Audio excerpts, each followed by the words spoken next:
Right, welcome back, and thank you for keeping it State of the Nation. So let's get right away into that conversation that I promised you about the State of the Nation. Today being the eve of June 25th, the day that Kenyans, especially the young people, will be commemorating 1 year since the transformation that we saw in the country. And to help us unpack this discussion is Nick Mwangi, the Secretary General for Kenya Ahadi Party. Nick, asante sana for making time. Thank you, Evans. Good evening. Good evening. Looking sharp as Yes. always. All right, Nick. Yes. Nick, when you take a look at the recent events that happened for the past 1 year, and let me probably bring you closer to what actually transpired today. The message from President William Ruto, the Inspector General of Police, the opposition leader, the former opposition leader, or rather the former Prime Minister Raila Odinga, in regard to planned tomorrow's demonstration. President Ruto put inciters and, of course, those who will be breaking the law on notice that tomorrow the law enforcers will be very vigilant and, of course, on high alert and will thwart any form of disrupting peace and normalcy in the country. Just take us through, and I want to get your reaction into this, even as we talk about this, the very famous June 25th protest and the significant, what does it actually mean for the young people and, of course, the country as a whole. Evans, I want to take you back down the memory lane. 1 year ago, 25th June 2024, we young people came out to the street to protest against the Finance Bill 2024. And some of us did not make it home. I remember very well, the names keep flashing in my head. I remember the likes of Brian Omondi, Kevin Lumumba, Peter Maina. They were gunned down, Evans. And to us, this is a very emotional process because it takes us to where we are as a country today, and why we young people are still very agitated. And this time, we are asking the government of the day, how many more lives do they have to take so that they listen to Kenyans? Because you have seen Albert Ojwang, what the case of the late Albert Ojwang. We have seen the case of Boniface Karaoke. And these are what we young people are saying, that enough is enough. We cannot infringe our constitution. And you know, it's very clear. And what we're trying to tell the government of the day, that peaceful protest is a constitutional right. It is not a criminal offense. Police killings during protest is a clear violation of Article 37, 38, and 49 of our constitution, Evans. And as a country, we are asking, is it really a crime for young people when they are raising voices, their voice? Is it really a crime? Number two, is it worth for them to kill us? Those are the serious questions that we are asking the government of the day. And you see, that is why we are coming out tomorrow, Evans. That is why we are going to still protest and continue what Albert had started, continue what Boniface, who was just selling masks on that day, to ensure that young people like us are protected by the tear gas. Evans, that is what we are saying this evening, that tomorrow, beginning at 8 a.m., we shall march the streets again, united, again together, again in solidarity, in remembrance of over 50 young people that we lost last year. Yes, Evans.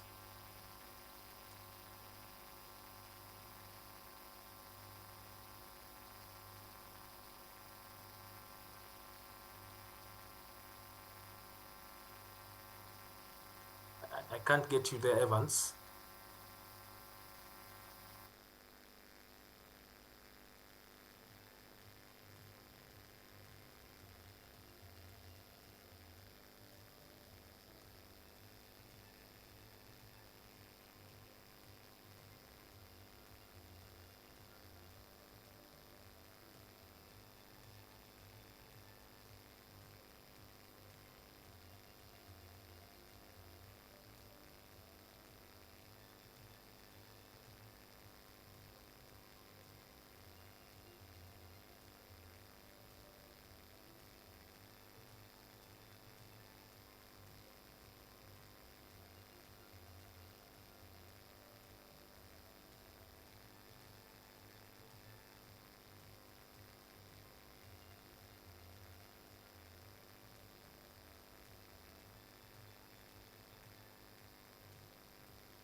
Right, we do apologize for that technical hitch.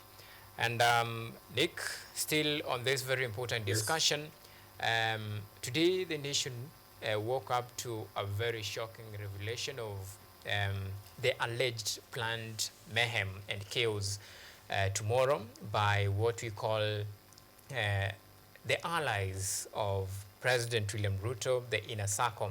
Well, when you look at this allegation at a time like this, when the political temperature in the country is quite rife, the young people are demanding for answers, accountability, an end to extrajudicial killings, and of course, all these things into place. Well, even as you plan to go out tomorrow on the streets to demand for accountability, an end to extrajudicial killings, do you really feel safe out there on the streets, Nick? You know, Evans, I will tell you a small quote that we say in our region. When the hyena wants to eat its children, it accuses the children that they are smelling like goats. This is the current situation that this government of today is putting the lives of so many young Kenyans. Because why do they have to sponsor goons to disrupt the peaceful demonstration or protest by we young people? What is the essence? Why do they want to make us look chaotic and then ban vehicles and then disrupt all these processes that we are trying to do? But I want to assure you, Evans, we young people are not strangers in Jerusalem. And I can assure Kenyans, and I can assure my fellow Kenyans that this time we are prepared. Last time they tried to ambush us, they tried to disrupt the process, but we are prepared and we will be protesting, we'll be walking again tomorrow very peacefully, again tomorrow demanding for justice, demanding for accountability, demanding that we must acknowledge that this government has failed its mandate.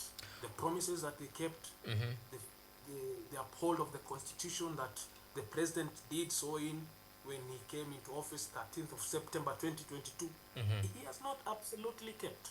All right. So we are still calling for accountability, and we are feeling very much safe, Evans, because I will tell you something, Evans. The element of safety is used to scare us. Okay. The elements of live killings during the day is used to scare us, and you know, we are in a state whereby, Evans, I tell you, when you lack a job, when you lack employment, when you lack where to go, the only strength you have is to fight for yourself. All right, fair That enough. is what And probably now, 1 year down the line, of course, the reason why the young people turn out in large numbers 2024 on the street, it's because of these things that you've mentioned: punitive taxation, end to extrajudicial killings, a lack of employment, inclusion in key government decision making. 1 year down the line, what has changed and what has remained the same, even as we wind up on this very important discussion, given the fact that tomorrow it is a commemoration, a remembrance of the gallant soldiers, so as they call them, those who turned up in large numbers, those who sacrificed their lives, and those who lost their life for this, what many young people call the noble cause. What has changed and what has remained the same, Nick? and you see, Evans, I was just reading online today, the majority leader, the MP for Kikuyu, Kimani Ichung'wah, was really boasting today that what we did was pointless.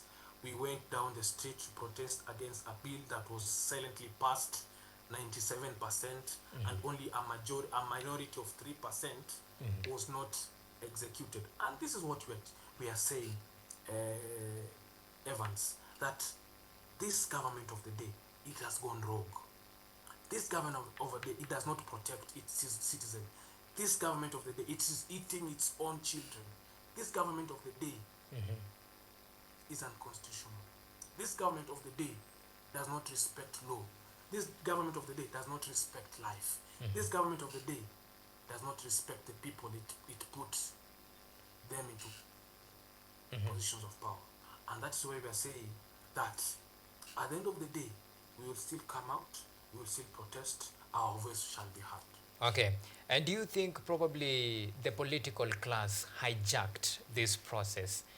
Because we have seen the tags, the betrayal, the betrayers of the Gen Z. Do you think probably the politicians rode on this, the wave for change, the wave for democracy, and to extrajudicial killings, and probably add some political mileage in their political career, if that's the word I can use?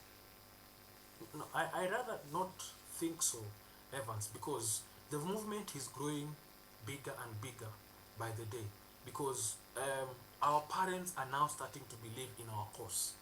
And you know, when we went to the street last year, some had a lot of reservations. And this year, tomorrow, we expect even our parents to join us in this movement, because this country is not just for the Gen Zs. This country is not just for the millennials. When the cost of living goes high, it's not for the millennials. When the 2.75% that was deemed unconstitutional by the High Court, it is not just for the Gen Z. When there is 5% increment of manufacturing cost, it's not just for the Gen Z. The cost of living is going to each and every single Kenyan, whether in Nairobi, whether in the village, wherever you are. The cost of living is tough for everyone. So the movement is growing bigger, and what I can see, we are becoming more stronger, because when we say Ruto must go, senior security of this country said it is very uncouth. Now we decided to change the wordings from Ruto must go to now one term, because we clearly have had enough of this presidency of the day, and we are not satisfied. I can tell you. That's why you see a lot of agitation that is growing by the day, that is growing bigger and bigger, and the movement is growing stronger and stronger. So I don't think at all it has been hijacked. Okay. I think it has been more unified and more strengthened. All right, and because unfortunately this is the only time we had, let me thank you, Brian, or rather Nick Mwangi, the Secretary General for Ahadi Party, for making time, shedding some lights into very important discussion, even as we take stock of what to expect tomorrow, when Kenyans will be marching to the streets to remember the lives lost, and of course the war that was fought for the last from the June 2024 all the way to June 2025. Nick, asante sana for making time. Thank you. All right, so with that particular discussion about the state of the nation, that I'm sure the nation is eager and anxiously waiting for tomorrow, the famous June 25th, when the young people will be coming out tomorrow to remember the occasion and, of course, the dark history, the dark day that the nation witnessed atrocities that was committed in the nation capital. Some were killed by allegedly police bullet. Inquiry is still ongoing into these alleged murders. Some were injured, others up to date are still missing. And if I can bring you up to speed with the latest statistics from Imlu, at least 63 people were felled by the police bullet. 63 still missing in regard to that. And of course we have over 600 cases of detention and of course torture in police custody or through the hands of police officers, the men in uniform. Tomorrow present yet again another time, or rather another opportunity for the police officers to either conduct themselves in accordance with the law, or it is a litmus test for the government of the day. The time, and of course June 25th beckons. We'll wait to see how the event will unfold, and we hope and pray that peace at the end of the day will prevail. For that, That's how we wrap it. The state of the nation tonight. Many thanks for the men and women behind the scene, and for you, our esteemed viewers, for always keeping us a company in the last 1 hour and of course 5 minutes or so. My good name is Auma Evans. Brian Peru has been our sign language interpreter tonight. Until next time, you have a blessed night and God